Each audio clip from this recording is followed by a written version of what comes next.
Yo, what's good? So I just caught SportsCenter on ESPN, and the entire panel was absolutely going off about a massive and developing story involving the Cleveland Browns and their star tight end David Njoku that has the NFL world buzzing with trade speculation and franchise-altering implications. There's serious reporting emerging that despite the Browns ultimately not trading David Njoku at the November 4th trade deadline, the Las Vegas Raiders had shown genuine aggressive interest in acquiring him in what would have been a blockbuster move that completely transforms their offensive identity and competitive window. The combination of Njoku's expiring contract situation and the remarkable emergence of rookie tight end Harold Fannin Jr. created the perfect storm of trade rumors and speculation that had everyone around the league talking. Listen, Raider Nation, I need to be real with you for a second.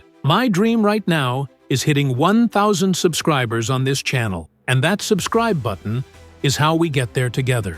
Every single subscription brings me one step closer to that goal and means more to me than you could imagine. We're building a home for real Raiders fans. No clickbait, just pure silver and black content. If this breakdown means something to you, hit that subscribe button and turn on notifications right now. Let's reach 1,000 together and show YouTube what Raider Nation is all about. Just win, baby. Let's start by breaking down exactly why these David Njoku trade rumors exploded in the weeks and days leading up to the deadline, because this situation is genuinely complex and goes far deeper than surface-level analysis, according to the SportsCenter crew. The first and most critical factor driving all this speculation is Njoku's contract situation. The 2025 season represents the final year of his current deal with Cleveland, meaning he's set to become an unrestricted free agent after this season concludes.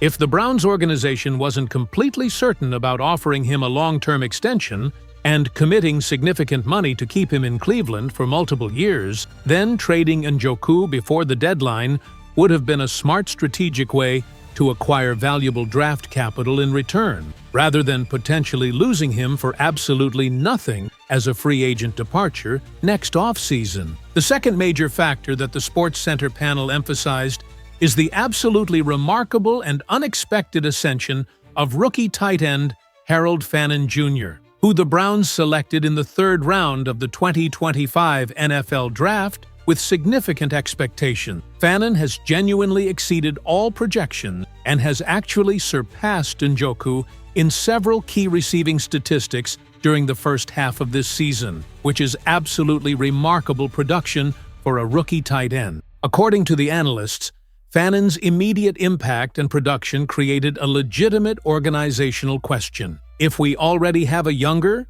cheaper, team-controlled tight end who's producing at a high level, do we really need to commit major financial resources to extending an aging veteran at the same position? The third factor driving trade speculation, according to the panel, is the Browns' desire to accumulate draft capital for future roster building. With Cleveland's team having a genuinely disappointing start to the season that fell well below organizational expectations and playoff hopes, trading a veteran player like David Njoku in exchange for future draft picks was viewed by many front office executives around the league as a potentially smart strategy to maximize the trade value of their asset and provide crucial resources to help with the inevitable roster reconstruction that's coming. The SportsCenter crew emphasized this is standard operating procedure for teams that recognize their current season is likely lost and want to pivot toward building for future competitiveness. Now here's where the Las Vegas Raiders enter this story as the most logical and aggressive suitor for Njoku's services.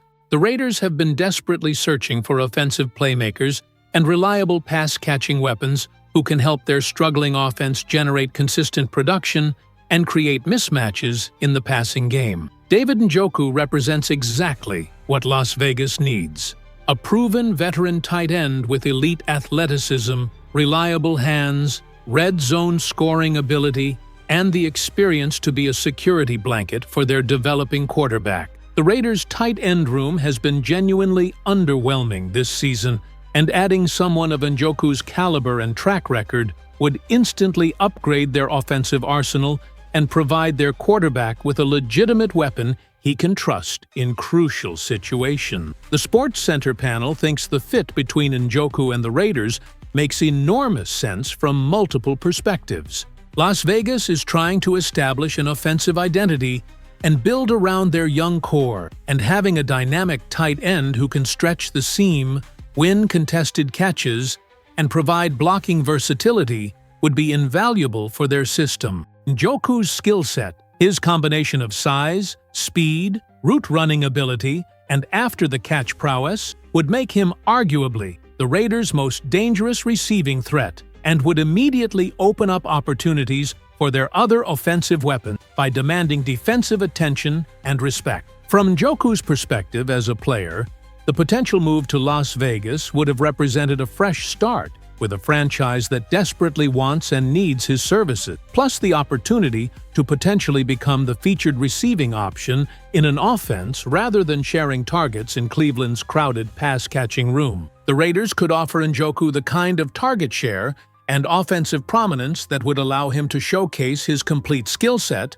and potentially earn a massive long-term contract extension based on expanded production. But here's what makes this entire situation so fascinating and emotionally complex. According to the Sports Center analysis, despite all the trade rumors swirling around, and despite the very real possibility of being moved to another franchise, David Njoku made it absolutely crystal clear through multiple channels that he genuinely did not want to leave Cleveland whatsoever. When the November 4th trade deadline passed and Njoku remained with the Browns, he was genuinely relieved and grateful that the organization chose to keep him rather than ship him elsewhere for draft compensation. Njoku expressed publicly and emphatically his sincere desire to continue his career with the Cleveland Browns organization, and he's made it known to the front office that he's completely open to negotiating a contract extension that would keep him in Cleveland for multiple years beyond this season.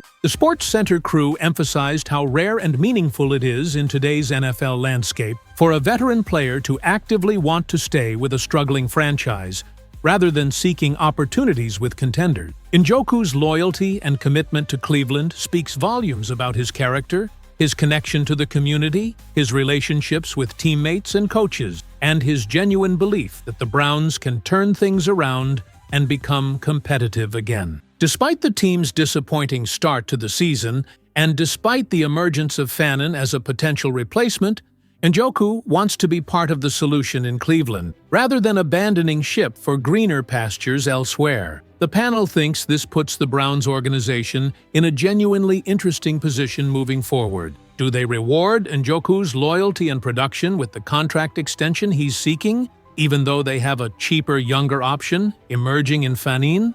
Or do they take a more cold-blooded business approach and let Njoku walk in free agency next offseason, trusting that Fannin can fully take over the starting role and maintain similar production levels? It's a fascinating organizational dilemma that will reveal a lot about Cleveland's value and decision-making philosophy. From the Raiders' perspective, the Sports Center analysts think Las Vegas will absolutely revisit their interest in Njoku when he hits free agency next offseason if the Browns don't lock him up with an extension first. The Raiders' need for offensive playmakers isn't going away, and if Njoku becomes available on the open market, you can absolutely bet that Las Vegas will be one of the most aggressive suitors trying to convince him to bring his talents to the desert and become a centerpiece of their offensive rebuild. The panel also noted that Njoku's statistical production this season, despite sharing targets with multiple weapons, demonstrates he still has plenty left in the tank and can be a genuine difference-maker for a contending team. His ability to create separation, win jump ball, convert in the red zone,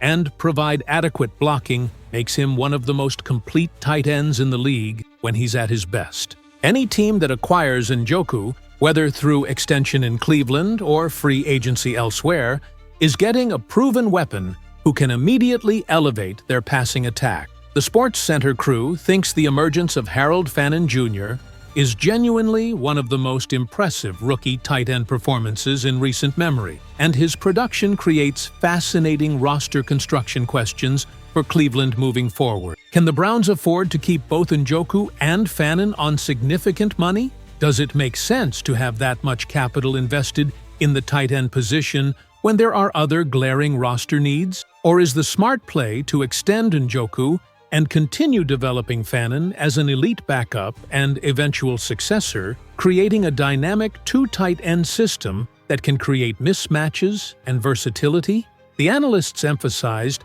that the Browns' disappointing season start adds another layer of complexity to all these decisions. If Cleveland had been winning games and competing for a playoff spot, the calculus around trading or extending Njoku would be completely different. But when you're struggling and facing the possibility of missing the postseason again, every roster decision becomes magnified and scrutinized through the lens of, are we building for sustainable long-term success, or just trying to salvage this season? The panel thinks Njoku's public statements about wanting to stay in Cleveland, despite the trade rumors, show genuine leadership and maturity. It would have been easy for him to force his way out or create drama by demanding a trade to a contender, but instead, Njoku doubled down on his commitment to the Browns organization and expressed optimism about their future. That kind of veteran leadership and locker room presence has intangible value that doesn't show up in the stat sheet,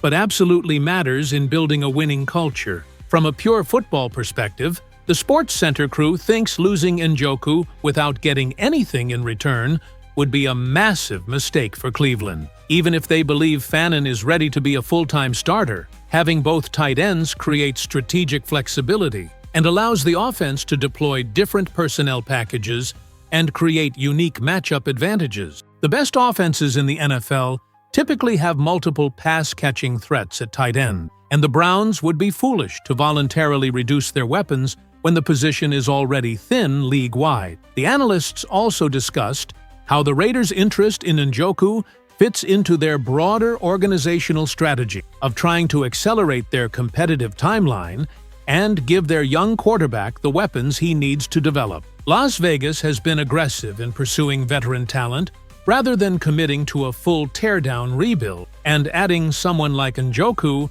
would be consistent with that approach of trying to compete immediately while still building for the future. So that was the full Sports Center breakdown of why David Njoku trade rumors exploded leading up to the deadline, why the Las Vegas Raiders emerged as the most logical destination, and why Njoku's loyalty to Cleveland, despite all the speculation, reveals important character and makes his eventual contract decision absolutely fascinating to monitor moving forward.